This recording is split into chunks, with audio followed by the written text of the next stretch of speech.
Yeah. Well, if you think about this and the symbolism of the XXX, the triple X, think about what most single men do on the computers. I know it sounds crazy, but, you know, that's powerful energy that's being wasted there. This life-giving energy, and, like, you know, they're symbolically buying into that triple X stuff. You know what I mean? Yeah, sure. Same as you've got the triple X film with Vin Diesel, in which he's seen as this heroic figure, and everyone went to the cinema and powered the triple X thing. Do you know what I mean? Yeah. Yeah. This shows you how endemic this thing is, and, like, you know, how crafty these things are. Of course, and also I think if you convert the alphanumerical number on a alphanumeric system from 1 to 9, then I think X becomes 6, so it's basically 666 right there. 666. Well, I didn't know that, but that's good. Yeah. Right. So the next thing on, moving into William yet again, with more stuff to do with him. It turned out a few months ago that he'd been made the 1000th member of the Order of the Garter. Now, he's actually the 999th member of the Order of Garter, but they changed it to 1000th because of someone, you know, not being registered or something on the official log. But as you will know, the Order of the Garter is the parent organisation of Freemasonry. Yeah. Right. So if you think about that situation that we've got there, what are the chances that Prince William, if they hadn't pre-planned this, would happen to be the 1000th member? I.e., you know, in the chronology of events, it just so happened that he was bang on the 1000th member. And that's also could be interpreted as the 1000 points of lights. I don't know if you heard about that. I don't know about that. No, that's new to me. Yeah. Okay, continue. Yeah. Yeah, but do you know what I mean? It's quite a hard coincidence to fall upon that it'd be the 1000th member in, you know, as it happens. Of course. But then go on further on again. Did you come across the Prince William received his wings news all over Sky News and stuff recently? I don't know if you came across that. Basically, he's been in the RAF. He's been doing his duties, and there's all the RAF symbolism flying everywhere at the moment. They're trying to get everyone into the armed forces by giving everyone a bank holiday for Armed Forces Day. You know what I mean? Let's keep the war going, guys. Yeah. But essentially, with the RAF, he said he received his wings. And if you look at the symbolism of the RAF wings and the RAF, basically, when you don't have your wings, the RAF is the logo is the RAF in a a circle of I can't remember the name for it, a wreath, like a circle wreath. Okay, yeah. So if you imagine that as the Egyptian sun disk for Horus, and then when all of a sudden they say he's got his wings, they put these wings on the RAF sun disk, and it makes it exactly the same as the Horus sun disk with wings. There we go. Huh. So, you know, the fact that they was pushing around the fact that he's got his wings, it was just symbolic for him saying that, you know, he's ascending into this thing, whatever you want to call this thing. Do you know what I mean? Right.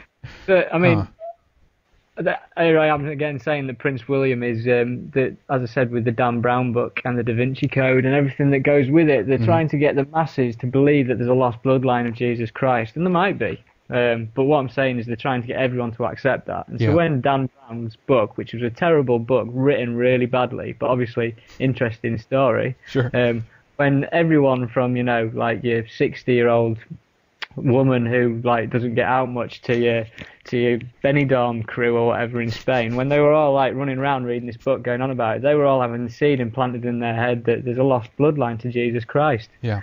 And you think about the idea of the Priory of Sion. This thing is all to do with the Sion Olympic Games. Yeah. It's all part of the same thing. But moving on, obviously the last thing symbolic with the Queen as well is that it's a Diamond Jubilee in 2012. So they're going to be, really? They're going to be, which is a lot of celebrations. Yeah. But moving on, moving on as always. Olympic bid 2012, the London Olympic bid.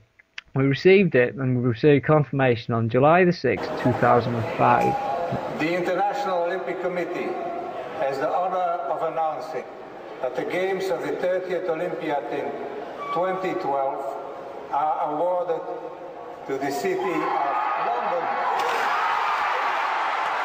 London. The day after was the 7/7 bombings of London, but on that particular day, everyone, the news would have us believe, was full of like positive energy that Great Britain had won the Olympic Games. I mean, I think there's probably only about 2% who were bothered about it, but the media would obviously tell you that everyone was, you know, going out and getting drunk about it, but essentially no. Yeah. But what they didn't tell you, and it's been covered up by the news, but it's on the internet, but it never got covered in News 24 or whatever you watch.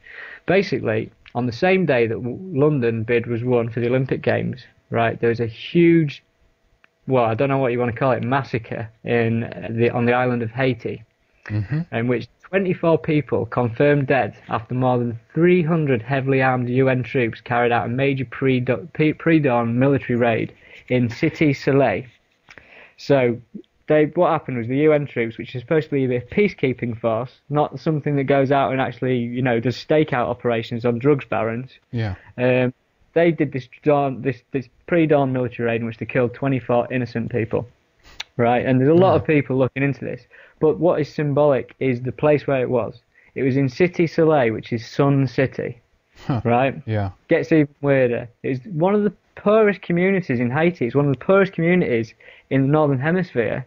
It's got endemic AIDS, poverty, everything. People are starving in this place because of the way that it's, essentially it's been crippled by the power structure. Yeah. But basically, it's one of the poorest communities, as I've said, and it's in a place called Port-au-Prince.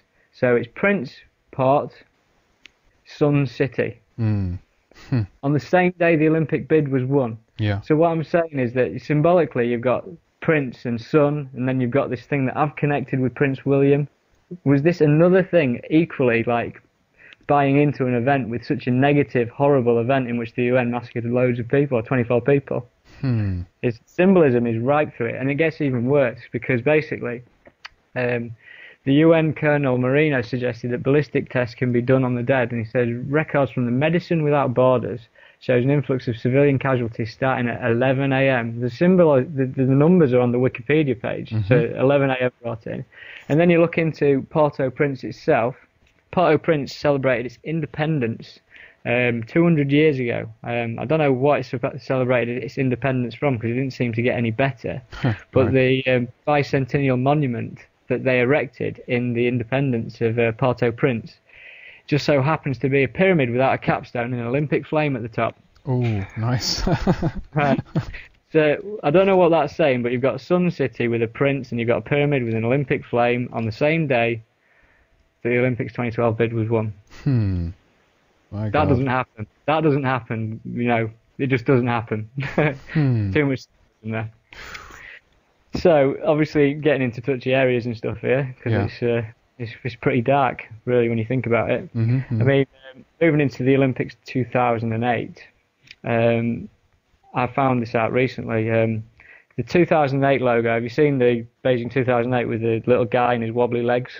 I've seen that, yes, yeah. Doesn't look very much like an athlete, but, given it's the Olympics and stuff. But it just so happens that if you decide to compartmentalise this logo into 4 different sections, it spells the word Zion. Really now?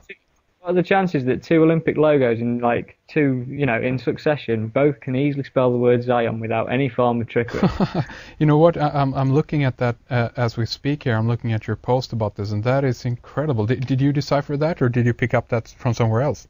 I just deciphered it the other day. Wow. Just having a look at it and just saw it, and I couldn't believe what I was looking at. That's really interesting. I'm going to have this picture up on the website or link up this posting here of the blog so people can take a look at that. And that is really interesting.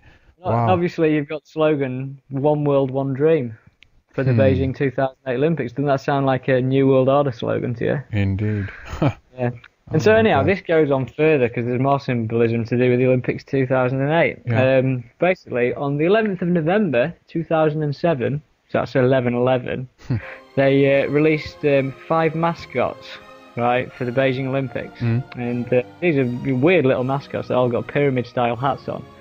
And essentially, each of these mascots correlates to a colour ring of the Olympic logo. We've got the green, orange, red, black and blue rings, and each of the mascots correlate to one of these. They've all got their own colour. And essentially what you're looking at here is, if you take it back to the Mayan calendar, and you've got the 26,000 year cycle, and essentially the Mayans believed that within that cycle there was 5 separate cycles, so 5,150 years. I can't remember off the top of my head. Yeah. But basically they stated that at the end of each world